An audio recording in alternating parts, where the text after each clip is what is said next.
Gabriela, como foi para você fotografar tanto essa imagem do espelho, do batom, como entrar numa casa que tinha passado por um processo de detonação controlada e etc. Enfim, praticamente onde foi arquitetado esse plano terrorista, né? Que ao fim e ao cabo é isso. Olha, é muito interessante. Bom, como a Thaisa disse, a gente dormiu pouquíssimo, né? Eu acordei meio que num susto, sabe quando é o tempo só do cérebro desligar e ligar de novo? E aí eu abri o nosso grupo do jornal, vi que a Thaisa estava lá, saí correndo, assim, eu tive exatamente 1 minuto para fotografar. Meu primeiro frame e meu último são não sem 1 minuto, são 1 minuto ponto 2 segundos. A casa? A casa eu tive, porque eu cheguei, fotografei, fiz um vídeo também, enquanto eu fotografava, e 1 minuto depois o policial aparece no meu vídeo falando: tá fechado para perícia. Porque assim, meu Deus, como assim tá fechado para perícia? Isso não foi periciado como eu tô aqui dentro. Aí sai limpando as digitais, né? Não, brincadeira. Surreal, né? Surreal. Então, quando eu cheguei, eu já sabia que tinha uma mensagem para Débora Rodrigues, que eu imagino que deve ter complicado um pouco a situação de pedido de anistia dela, né? Sim. Mas além de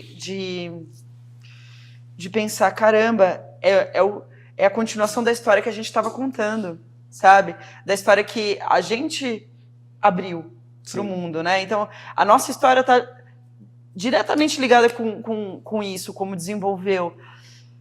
Mas, ao mesmo tempo, uma sensação muito parecida com a sensação que eu senti no 9 de janeiro.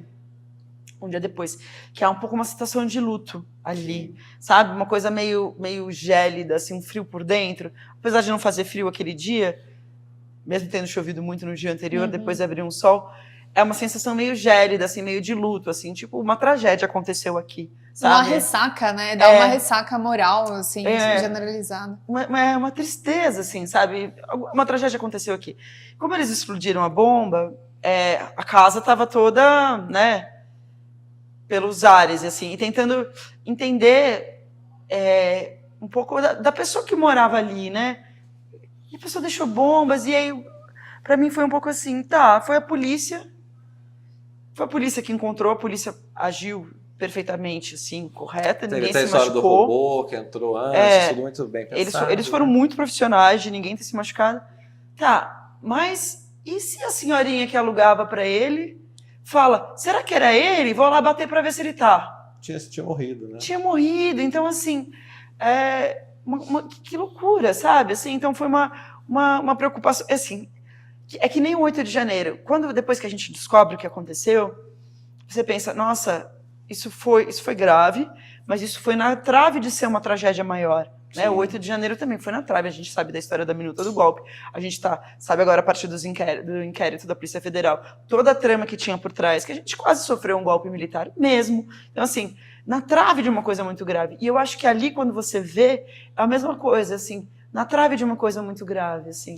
Então, acho que essa é a sensação que eu fiquei um pouco parecida com o 8 de janeiro, do 9 de janeiro, que é um pouco uma tristeza de luto, assim, sabe? A minha sensação, muito parecida com a de vocês, é pensar assim, esses discursos todos, tantas vezes inconsequentes, levou uma pessoa a fazer isso, né? Então eu também senti, sabe, um luto muito grande como civilização, como sociedade. Como é que uma pessoa lá do interior de Santa Catarina, que tinha uma família constituída, você podia ser filhos, bem, entendeu? Era um chaveiro, de repente se radicaliza ao ponto de querer. E assim, que bom que nós não temos esses terroristas com planejamentos que possam fazer coisas piores, né? Porque ele, e a gente não pode ignorar, foi para lá com um extintor de incêndio com gasolina. E ele queria, na verdade... começar uma revolução. Ele queria matar o ministro Alexandre de Moraes, matar quem tivesse na frente. Isso não teve símbolo, né? condições para fazê-lo. Mais um símbolo, né? Ele queria ser mais um símbolo. Que são esses símbolos. A Débora se tornou, aquele Clezão se tornou também, que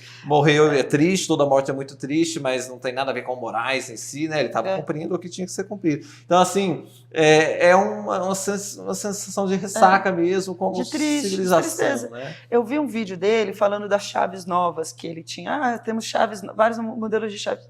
Eu vi um vídeo dele e eu pensei, olha, assim, não sabe, né? Como que tá doente por dentro, né? Ele parecia uma pessoa uma pessoa normal, uma pessoa boa, um senhor simpático. E eu acho que é assim... mas você lamenta a morte de terrorista, golpista? Cara, é um ser humano. A gente não pode perder a humanidade, senão a gente perdeu como sociedade, sabe? E a gente tem que lembrar que ninguém é o vilão da própria história. Ele não achava que ele era uma pessoa ruim. Ele não achava que ele era uma pessoa horrível. Ele não achava que ele era um terrorista. Ele se via como herói da pátria. Que triste. Que triste, né? Que triste, sabe? E tem a questão de também quantos tio Franças existem por aí, né? Porque, assim, nós como jornalistas, a gente vê as histórias de muitas pessoas que se radicalizaram nos últimos 5, 6 anos e que são agora pessoas que fariam um atentado terrorista mesmo, que pessoas que estão presas porque ameaçam um ministro do Supremo Tribunal Federal, que ameaçam um presidente da República.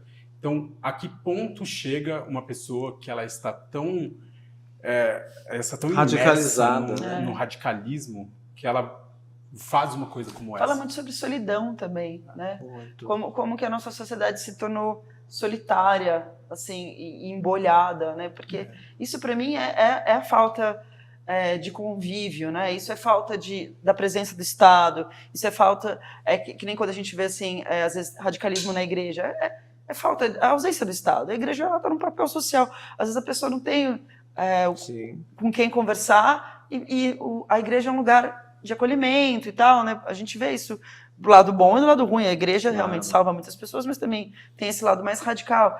E é a mesma coisa, eu acho, que esses extremismos, sabe? A pessoa vê ali nas redes sociais dela um acolhimento e uma validação, e ali a pessoa importa, e ela se sente importante. Que às vezes também fala como a gente cuida dos nossos idosos. Na própria família fala, nossa, esse tio aí falando besteira de novo. Nossa, sabe? Então, assim, fala muito como a gente se comporta como sociedade, como nós estamos sozinhos, né? E como que isso faz mal, como que isso gera doenças mentais, né? Sem dúvida. E eu acho que esse é um ponto muito importante, assim, porque é uma coisa que ainda está sendo investigada e que a gente não tem as respostas de... ele estava em contato com outras pessoas, ele foi incentivado a fazer isso, ele foi instruído a fazer isso, ele viu tutoriais na internet ou alguém ajudou ele a montar, alguém ajudou ele compra os fogos de artifício X. Então, assim, eu acho que esse contato, essa rede... entender se ele tinha de fato uma rede online ali ou não é um ponto importante, né? Pelas mensagens que ele mesmo publicou nas redes sociais, a gente sabe muito bem essa história, mas eu acho que ficam lacunas ainda a serem entendidas, principalmente a da mulher. Da mulher eu acho muito impactante a pessoa colocar fogo na casa e ficar dentro, né? E depois morrer, porque é uma coisa muito triste também, mais um caso, né? Muito triste.